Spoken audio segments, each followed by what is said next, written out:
Live from the mist-enshrouded mountaintop fortress that is X and Y Communications headquarters, you're listening to the world-famous Mountaintop Podcast. And now, here's your host, Scott McKay. Greetings, gentlemen, and welcome to yet again another episode of the world-famous Mountaintop Podcast. As always, my name is Scott McKay. I am your host at Scott McKay on just about any social media platform. At Real Scott McKay on Instagram, however. You can also join us on the Facebook group, which is called the Mountaintop Summit at Facebook. Lots of great guys there. We're having a lot of fun. You should join us, gentlemen. The website is mountaintoppodcast.com. With me today is a gentleman who I'm just now getting acquainted with, although I feel like I've known this guy for like 15 years. How is that possible, you may ask? Well, I hear this guy's commercials on talk radio and sports talk radio all the time here in San Antonio. His name is Joe Cordell of Cordell & Cordell in St. Louis, Missouri, which is a domestic litigation firm that is specifically for men. So we're going to have a lot to talk about today. From St. Louis, welcome, Joe. Thank you for having me on, Scott. It's good to be here. Yeah, man. I'm particularly excited to talk to you today because, first of all, you got a lot on the ball when it comes to men, their relationships with women, and especially when those relationships end, unfortunately, in divorce. Like I said, I hear your commercials all the time here in San Antonio, and I did a little research, Joe, and you're in 37 states and the UK now. So I feel like this is almost a rhetorical question to kick us off, but I really am curious. What drove you to form a domestic litigation firm specifically for men? And Joe, why has nobody ever done that before? Well, I don't know that we were the first, but I will say that, yeah, it is an unusual thing. And what prompted me originally to have an interest in representing guys was what I witnessed. Many presume that this was a decision that was a marketing idea, that some people will come up to me and suggest to me, oh, Joe, what a clever idea. In fact, the marketing was the least of my considerations when I made this decision. In fact, it suggested on its face that it would be a bad decision because, you know, you're ruling out half of the potential market for a product or service. But I had been a domestic relations lawyer early in my career, and when I made this decision, and in those early litigation cases, I had a series that just came one after another where I was kind of appalled at what I felt was unfairness on the part of the court, the system, and that guys were regarded as, you know, a paycheck largely. And I saw in these custody battles where my client, I was representing the guy and we were pursuing primary custody, where we put on a marvelous case. And not because of me, but because of the facts. The facts were very favorable to my client. And yet I found that we were losing. And in one case, we lost to an alcoholic mother who a week later we managed to get custody transferred because DFS came into the home and found her unconscious and the children, all under 5, wandering around in the kitchen, opening cabinets, trying to find food. And we had just presented evidence to these essential facts, meaning that mom was an alcoholic and she was irresponsible. She shouldn't have small kids. We had experts on the stand, 2 days of trial, and the judge awarded mom custody. And we were prepared to appeal the case. My client was broke at that point. I mean, he wasn't a rich guy. And guys in this position will often use whatever resources they've accumulated by mid or late 30s and in an effort that they want to be able to be judged as a parent if there is a decision being made in terms of primary versus temporary custody. Now, more often, thankfully, it's joint custody. But that experience made me decide that, look, I want to commit to this side of the table. And I think I'll be better at it if I can focus on it, and I'll feel good about it. And it turned out to be, incidentally, in retrospect, a good financial decision. But it certainly wasn't motivated by that at the outset. Yeah, if you're not the only law firm devoted to family law matters specifically for men, you're certainly the most prominent. I've never even heard tell of any other one out there. So, A, you're doing a great job at this. B, you know what, Joe? It's not a gimmick. A lot of guys, I'm sure, hear that you're championing the cause of men specifically, without any noise from the outside, without any complication there. And they're thinking, well, this is my guy. This is my huckleberry. I'm going with this firm. Because, Joe, let's just throw it out on the table. A lot of men fear getting married at all because they fear marrying the wrong woman and just getting fleeced in family law court like your previous client once did, it sounds like. And a lot of guys are also very cynical in that they feel the family law system really is stacked against men. How is that happening? And have we evolved any from that? Because I've seen evidence out there that it's not as bad as it used to be. Yeah, no, you're right. And I'm happy to report that here 3 decades later, what I was describing to you was around the year 1990, 91, maybe 92. And that was when I made the decision. And I saw improvement, especially going into this century. And then more recently with the focus on joint custody as a presumption under the statute. Previously, there wasn't a presumption of something that approached a 50-50 custody arrangement. And now maybe a little more than half of the legislatures across the United States have a predisposition toward a 50-50 division. And it's not fully level playing field, don't get me wrong, but I'm happy to say that it's better than it was. But still there are things that persist, presumptions about guys not being entitled to orders of protection because they're bigger than the person standing next to them. The inclination to award maintenance more to women than to men. There's still that stereotype where the woman comes in, she's unemployed, and she's been a dedicated homemaker. The guy comes in, he's unemployed, and he's a deadbeat. So there's still some of that. But on the custody side, there's been substantial progress, but not a level playing field in most places. Now, let me hurry to say, in some courts, it is a level playing field, thankfully.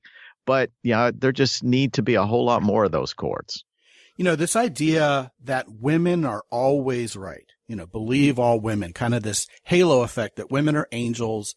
They're the ones responsible for everything good in the world. And men, meanwhile, are all, terrible human beings, toxic masculinity. Men are the ones starting wars. They're the ones creating all the crime. And they're the ones directly responsible for all the terrible things that go on in the world. This gets capitalized upon in family law, at least it used to be, that stereotype. And, it seems like a lot of guys, when they find themselves in a tough situation with a woman who may even be being abusive towards him, physically and or certainly emotionally, I can't count how many men I've talked to in my practice, Joe, who trick themselves into believing that they have to be Mr. Nice Guy in a divorce situation and kind of just lay down and get steamrolled. And sometimes our lawyers will even tell us that. Now, I have to raise my hand and admit I was once that guy myself. Later on in my work, I started coining the phrase, wear the pants without losing your shirt. And even the phrasing of that particular idea ruffled some feathers because it seemed toxic to some people. But don't we as guys have every right that a woman does? And shouldn't these situations be looked on objectively, even though they're often not? What say you on that? Well, I agree that often the party that is wanting to move on, who's found somebody else, that's the party that is more likely to be saying at the threshold of divorce, look, let's be reasonable. Why give all this money to lawyers? We've made this decision. Let's go ahead and get this done as efficiently as possible. So when you put that, though, in its context, the context of that conversation is one in which one party is wanting out of divorce. Almost always, it's not fully a bilateral decision, despite the characterization by one or both parties that way. It's really one person who, in the substantial majority of cases, has met somebody else, often in the workplace, but they've met somebody else. And so they're moving on to what they perceive as a better future. They're going to a new deal, and what they perceive as a new and better deal. The other party is, for lack of a better way to put it, just being left behind. And the party who's moving on to the new deal is always the one who's saying to the other, look, let's not fight about this. It doesn't make any sense. Let's just be rational. Let's approach this as a business transaction. The other party's thinking, well, wait, why am I to grease the skids here? when you're wanting to move on. And incidentally, you're probably not wanting to be generous in any sense of the word regarding any of these issues that we have to settle. So why should I be so cooperative and efficient for you to move on? And that's especially roiled up, that sort of resentment, when you have the wife that's leaving, which statistically for our clients, since we do a lot of custody battles, these divorces are occurring in which the wife is typically between 35 and 40. So that's the age when women meet somebody else and want out of the marriage.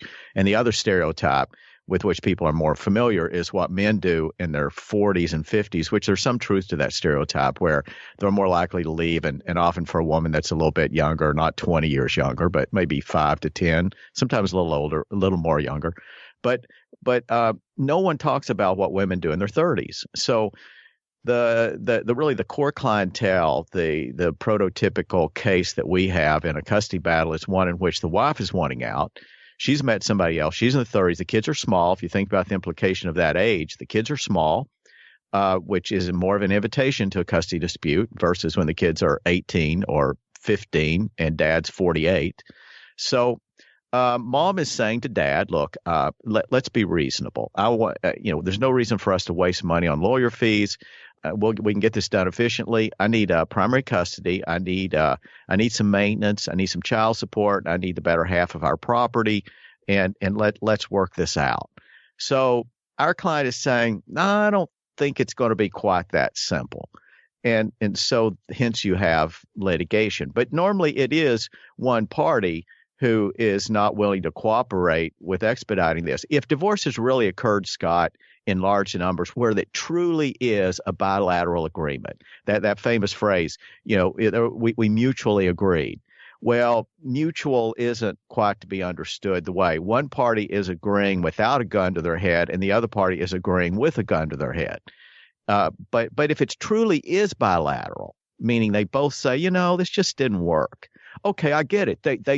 You shouldn't have the sort of emotions and resentment and all those things that fuel conflict.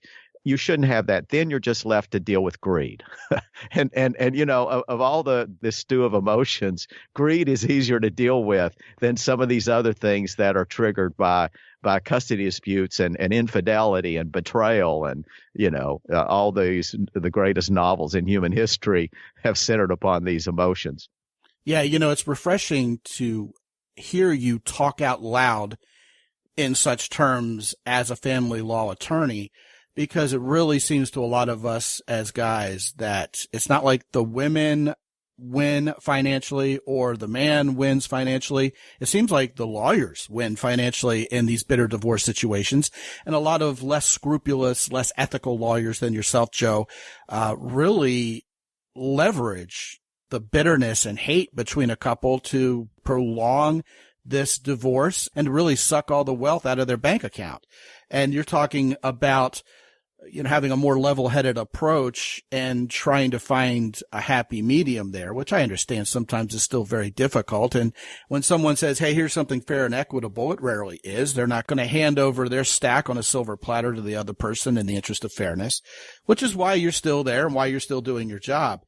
You talked about mutual agreement. Another phrase that I hear a lot that has often made me roll my eyes, especially when I was in the throes of this particular issue myself, is acting in the best interest of the children.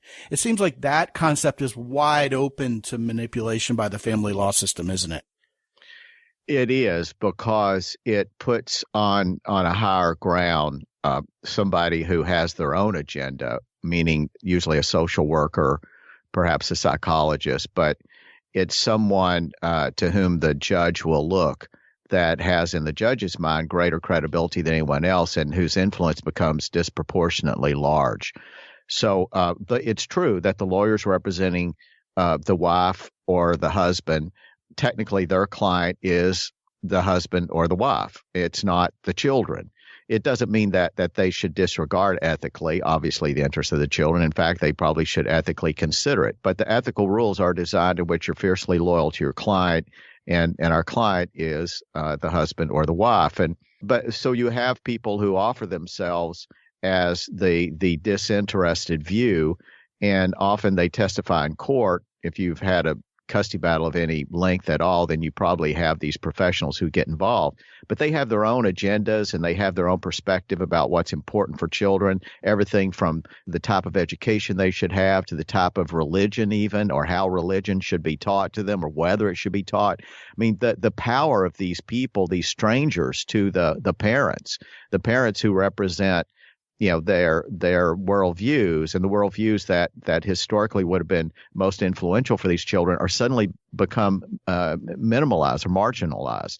And you have these third parties who are making decisions about the future of your children. So if you are getting divorced and and there may be a custody battle, you have to acknowledge that you run some risks because you let somebody else into your home to participate and ultimately make final decisions in many cases about your children's future. I mean, it's a scary thing, and you don't want to engage in a custody battle unless you recognize there's that potential. I don't want to create the impression that always happens, but it becomes increasingly a feature in domestic relations cases where the parents are just irresolvably opposed regarding abundance of issues. Then by definition, you've handed the decision to a third party.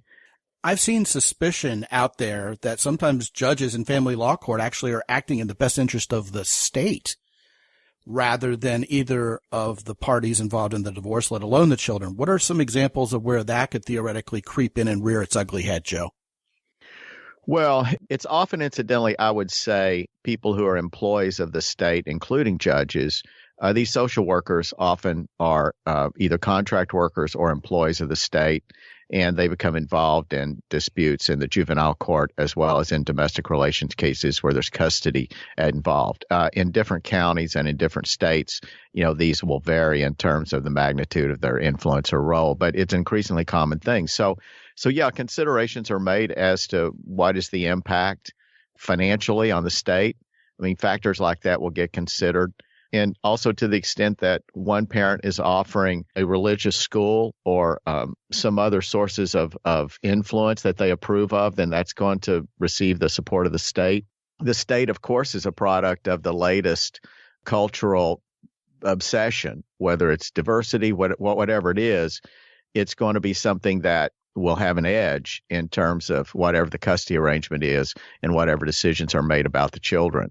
So it's just it's a risky proposition. I don't want to sound so negative regarding custody battles. Obviously, that's what Cordell and Cordell does, and we do it well. In the substantial majority of our clients' cases, our clients walk away happy. We keep those statistics, and we're well above 90%. But happy does not mean they got everything they wanted. And I want people who are at that point, to first see, can I avoid a custody battle? In other words, can I avoid a divorce? I would start there. And if you can avoid divorce, I think that it's not always the best thing, but I'd say it normally is the best thing. It's funny, Scott, whatever religious background you're from, there seems to be unanimity among all world religions that divorce is bad. Now, I wonder why that is. And I think we know, meaning that you brought up just one corner of the issues that are triggered when you go into a divorce. Sure, it's felt with respect to children, but it's felt with respect to the parents. I mean, financially, it's difficult to overcome that setback. You're halfway through your career, and we have a calculator that does this math. Let's say you're halfway or a third through your career. Whatever you've accumulated then and your plans for a retirement timeline, and that amount of money that for you is what's called the number, meaning the amount that you need in order to live the standard of or the quality of life that you want at, say, age 60 or whatever age you've calculated, you're going to have to throw that out the window. You're going to have to start over because now you've taken a number and cut it in half just for purposes of discussion. We'll say you've cut it in half. And anyone who knows about compounding interest and knows about how that math works over time is going to see that the implications for your timeline, are horrendous. And that's just the financial side of the issue. And then you mentioned attorney fees. Yeah, attorney fees can suck up a significant part of the marital estate, depending, of course, on how much litigation there is. If there's not that much, if the parties agree, then it's a real small percentage, and it seems like a bargain. But there's lots of reasons that divorce is bad, and I get it. Sometimes it's the right thing to do. Obviously, I believe that. I wouldn't be doing what I'm doing. But because I'm a divorce lawyer, somebody should not think that my opinion is that divorce should be the course of first resort. It should be the last resort. And many people do not realize that until perhaps they're part of the way down the road. And as you suggested a while ago, often lawyers aren't inclined to make the point that I just made. Joe, first of all, I don't think you're being negative at all. I love particularly how you euphemized wokeness and really crazy things that are going on socially nowadays and put a much prettier turn of phrase on that. That was very diplomatic and legally correct of you. I've got to really applaud that. Maybe not politically correct, but hopefully legally correct. Right. There's a big difference, isn't there? Although sometimes that line is blurred. But comic relief aside, Joe, obviously choosing the right kind of woman and building a relationship with her avoids divorce to begin with. You've got lots of experience with men who are going through divorce.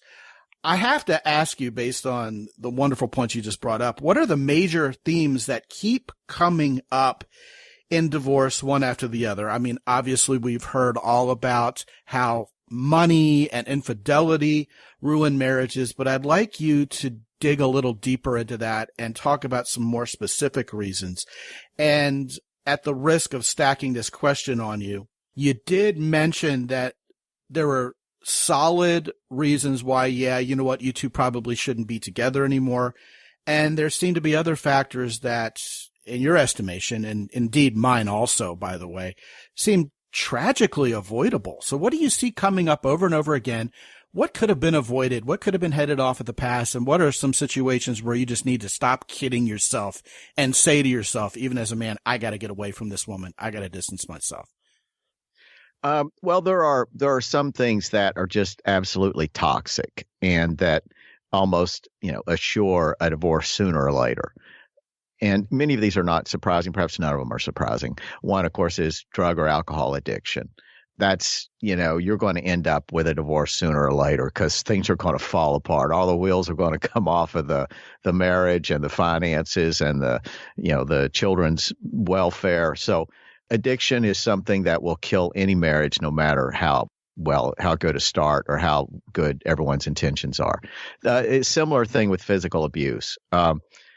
Physical abuse, there was a time when maybe women tolerated that. They shouldn't have. I'm making a sexist statement here that's not a sexist statement, meaning that for a long time it was just a fact that men could engage in this with women and there were no repercussions. And I don't think it happened on the scale that perhaps many feminists would contend, but I agree. It happened a lot. And it shouldn't have, and women were more tolerant than they should have been. But ultimately, physical abuse today certainly will kill a marriage. Either way, incidentally. Now, let me hurry to add that. But whether it's man or whoever the initiator is, whether it's the husband or the wife. But the third one, I think, is the one that really is far and away the most common marriage killer, far and away. Far more than physical abuse, which I think is overstated as a percentage of times that it occurs in marriage today in this century. And similar thing with drug and alcohol addiction. Certainly it's there. As a matter of fact, I would say that 2 probably blends itself into 3, meaning it's a factor in 3. And 3, you're not surprised to hear, is adultery. I mean, look, if there's one single thing you can do in terms of physical actions to preserve your marriage, I mean, it's stay loyal. Don't be unfaithful. And yet I just see it happen. I don't know when these people do it, if they're thinking this will never be discovered, and perhaps there are occasions where it isn't discovered, but I only know the cases where it is, and it isn't pretty. And yet it happens. And that's if people want a prescription for saving your marriage, no matter how tempting that person may be at work, you see them at their best. They're all used to it. One time they were dressed up nicely in the workplace and presenting themselves in their best behavior. And that soon becomes a drink after work or some other, seemingly innocuous activity. And before you know it, you have an affair. And then it may go on for a year, may go on for longer. But sooner or later, with rare exception, the marriage dies. So you're talking about infidelity. Just to be clear, are you saying that's typically irreconcilable and that couples just can't find trust anymore? Or is that something couples should try to work through? Or is it really on a case-by-case basis? At the risk of sounding like a lawyer, it's really choice number 3, meaning the case-by-case basis, because if it could be a very isolated set of circumstances where the non-offending party, the other spouse, has reason to believe that this is a one-off thing. This is a situation that isn't likely to repeat itself. And incidentally, that non-offending party, for all the reasons we've talked about, has a duty to that marriage. And so they want to give it their best shot. And in those cases, yeah, I think it can happen and the marriage can be saved. But if it occurs under circumstances where the other party can have no reasonable confidence or should have no reasonable confidence, then, they may struggle to stitch it back together, but often it comes apart. There are times where I've heard couples who are faced with that crossroads because of infidelity and go in the opposite direction and just have an open relationship from there. Problem solved. Although I would say that's probably rare in your estimation. Yeah, I think if you follow them around very long, it's not very pretty at home. and soon divorce lawyers are going to be making a lot of money. Yeah, getting into the lifestyle sounds really good to men because they're thinking about banging a whole bunch of chicks until they start realizing some other guy is going to be banging their chick, and then all of a sudden it isn't so appealing anymore. Right. Yeah. I would add to your stack of reasons why divorce probably is imminent: mental illness to the point where your spouse is no longer themselves. They're no longer in our reality with each other anymore. And then there's that overused word nowadays that I really want to get your opinion on because you're in the trenches with this stuff. And that's narcissism. If someone is really just psychopathically interested only in what's good for them and they're taking advantage of someone who's optimistic and generous, first of all, is there any path back from that? Because I don't really see how those people are ever going to change because they don't want to change. And I think the question that has to be asked along with that is, wow, isn't it easy for the wrong family lawyer to really take advantage of that situation? And really any domestic relation situation, to be honest with you. Sure. But narcissism is this phenomenon that seems all around us, almost like this virus, this pandemic we've been through, but a different sort of pandemic. And yet I would say that it probably ultimately manifests itself in terms of infidelity, because you still have to have somebody who is going to summon the initiative to go to a divorce lawyer and undertake this expensive step into the unknown, step into an uncertain world as an individual, as a single person, et cetera. So normally there's an inertia that sets in marriage. And in order to break inertia, it requires more energy to move something that's at rest. And normally that impetus requires more than just this ongoing obnoxious person. Although I guess it could, reach a point where they just scream, I can take this no more. But usually that point is when they discover there's somebody else. No kidding. Wow. So that really is the line in the sand for most of these situations that come up, or certainly the lion's share of them. I think that's fascinating. Joe, time's running short on us. We have plenty of men who are single listening to this show, of course, as indeed that's what this show has been built on, is helping guys get better with women and find the woman of their dreams. But with the evolution of this show, our audience has started to include a lot of guys who are in relationships now and want to be better in those relationships and be better men in general. And there are going to inevitably be some guys listening to this right now for whom this podcast is coming at the exact proper time because they feel like a divorce is imminent. What I've always appreciated about your radio ads, Joe, is you at least used to give actionable advice to men who find themselves in a divorce situation, even in the context of your brief commercials on radio, and it was rock solid. And I've also noticed that you have a website called dadsdivorce.com and another one called mensdivorce.com, which furthers that mission. And, I got to tell you before I ask the question, I wonder what these resources were when I needed it, but, yeah. What is it that you would say to men right now who feel like they're about to enter this situation of perhaps being divorced from their spouse or perhaps they're in the throes of it right now? What are the important things you would tell those guys? I would first suggest that you get, an independent voice that you trust to advise you. Maybe not a lawyer, incidentally. That's not what I'm talking about at this stage. But I would also have you, do a very searching consideration of whether or not you can save this marriage.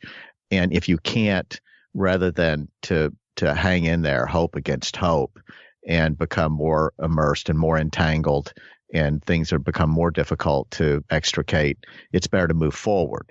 But again, the first question is, can you save the marriage? And I don't trust you, the person I'm talking to now, I don't trust you to be able to answer that question reliably. And that's the reason I'm suggesting you bring in a third person whose judgment you trust, and privately talk with them, talk this through with them. Maybe it's a pastor, a priest, whatever it may be. Well, guys talk to me about that all the time. Yeah.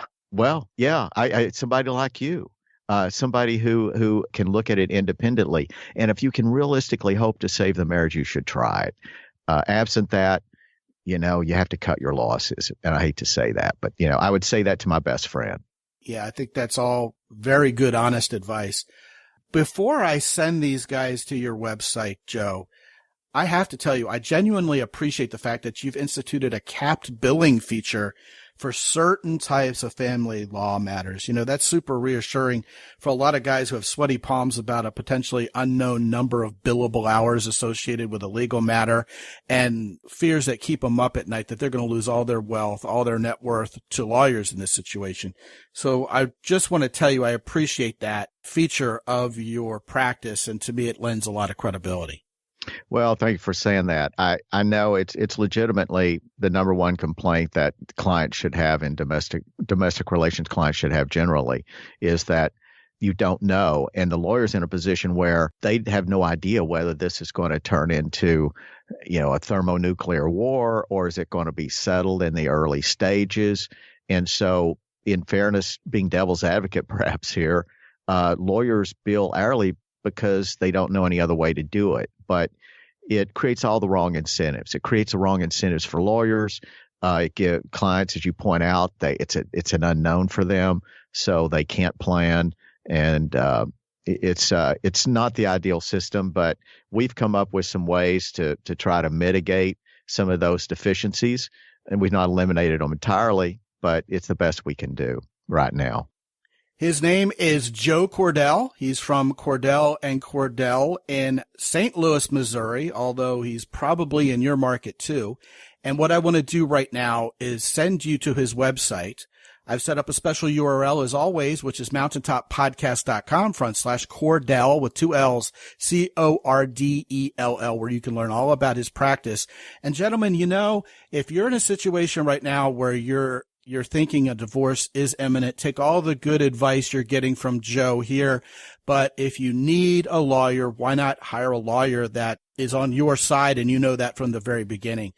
Cordell & Cordell is doing good work. And I also want to send you guys to his websites, dadsdivorce.com and mensdivorce.com. Both of those sites have fantastic resources at length, I might add, sometimes full blog posts on specific issues that nearly all men face.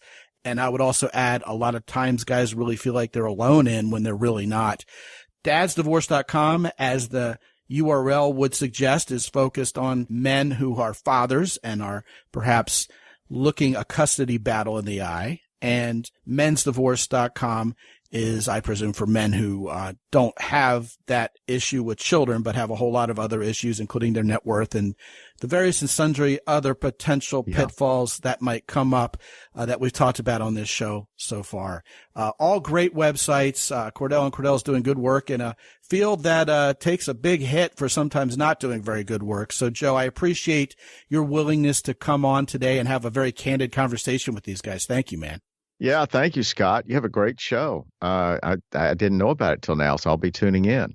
Thanks, man. We appreciate it. I'm sure there are a lot of guys out there in your universe who could benefit from them, so be sure to send them. I'll do it. And guys, if you have not been to mountaintoppodcast.com lately, go there, get on my calendar, talk to me for 25 minutes. If you're going through something like this right now, I want to be there in your corner with you to help you maybe figure out, Am I in a situation that can be resolved, or should I cut my losses and run? Perhaps you're starting to get into a situation with a woman. You really love her. Hey, she looks really good, but there's a red flag here and there. And just like Joe Cordell himself just suggested, maybe it would be a good idea to get a third-party perspective on this. Guys, I've been doing this for 17 years plus now. I've seen it all, and I'm there for you. Your first 25 minutes is free. You can sign up by going to mountaintoppodcast.com. While you're there, please also visit our sponsors, Origin in Maine, Hero Soap, and Keyport. All of them are manly companies that are going to, well, they're going to make you smell like a man if you're Hero Soap. They're going to make you look like a man and feel like a man if you're dealing with Origin in Maine, Jocko Willink's company. And you will be prepared like a man if you have the everyday carry items proffered by Keyport. Use the coupon code MOUNTAIN10 with each of our fine sponsors and get an additional 10% off. All those links, free downloads, and so much more are all there for you at mountaintoppodcast.com. And until I talk to you again real soon, this is Scott McKay from X&Y Communications in San Antonio, Texas. Be good out there.